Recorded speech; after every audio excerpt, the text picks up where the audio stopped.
My tomato plants need potting on now. As you can see, they're in fairly small pots. These are at 3 or 4 inch pots, and getting quite tall, and I've noticed a few side shoots on these which will need pricking out or pinching out as well.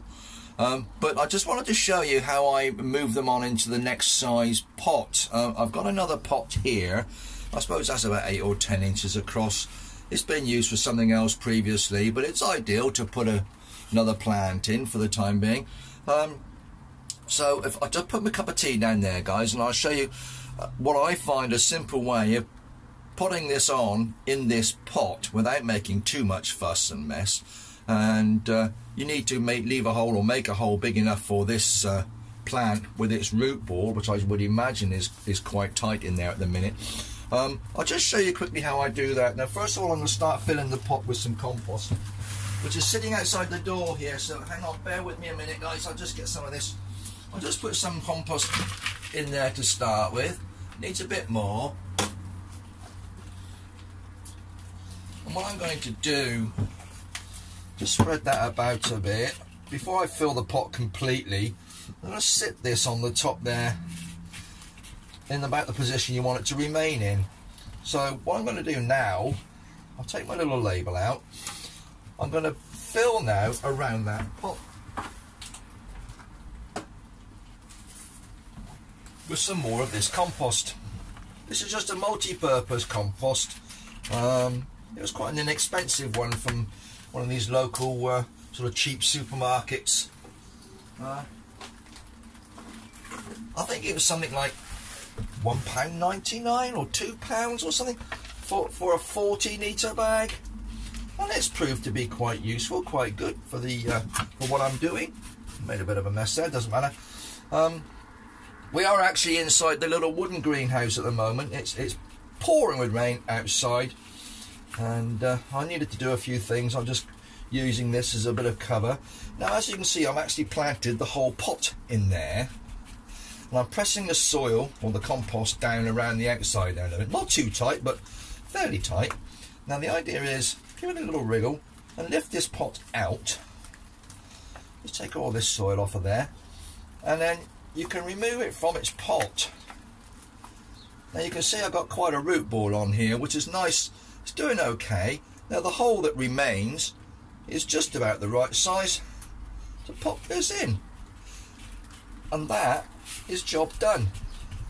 So I'll give that a water, and I'll put my label back in so we know exactly what we've got here. My Ailsa Craig, and these were originally sown on the 26th of February, and we're now what are we, the 8th of June today. Now another thing I wanted to do, I don't know if you can see this very well, guys, but you get these little side shoots coming out in between these branches, and all I do is just remove those as they pop up. We don't want those in there.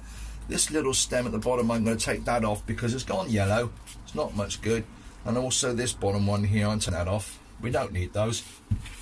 Oh, there's another side shoot there. You pinch that one out. We don't want that.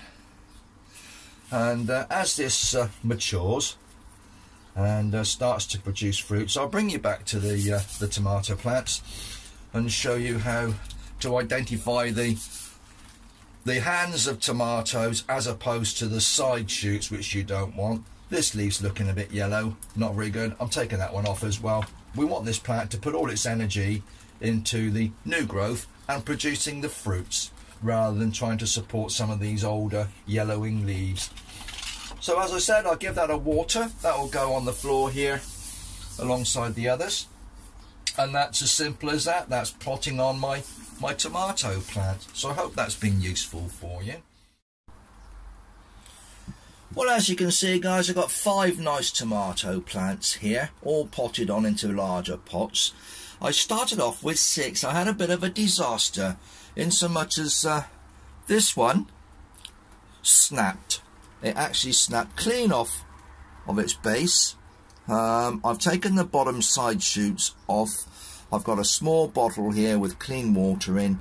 I'm popping that inside that bottle to see if in fact it will produce roots. Now, tomato plants do produce quite a bit of root, and they're quite hardy, So hopefully if I can get a few roots formed on the bottom of this stem, it might survive. But I don't know, I've got my doubts, but I'm not just going to throw it away. Such a shame. It snapped off as I was lifting it out of the pot to put it into the bigger one. Not sure if this is going to work, but I'll keep you posted on that. However, I've got 5 nice plants on the floor here. So that's my tomatoes for today. Just leave those to see how they do. And yeah, I'll keep you posted. So I'm going to move on now and look at a few chilies. I've got some flowers to prick out, all manner of things to do, a lot of which I can do inside the greenhouse, inside the shed and so on. It's still pouring with rain outside. I think I'm going to be hibernating inside these little houses today and try and catch up with all my small plants and so on. Well guys, look, thanks for popping in again. Take care of yourselves, be safe, be happy, and we'll see you again soon on the Life's Good. Bye bye now.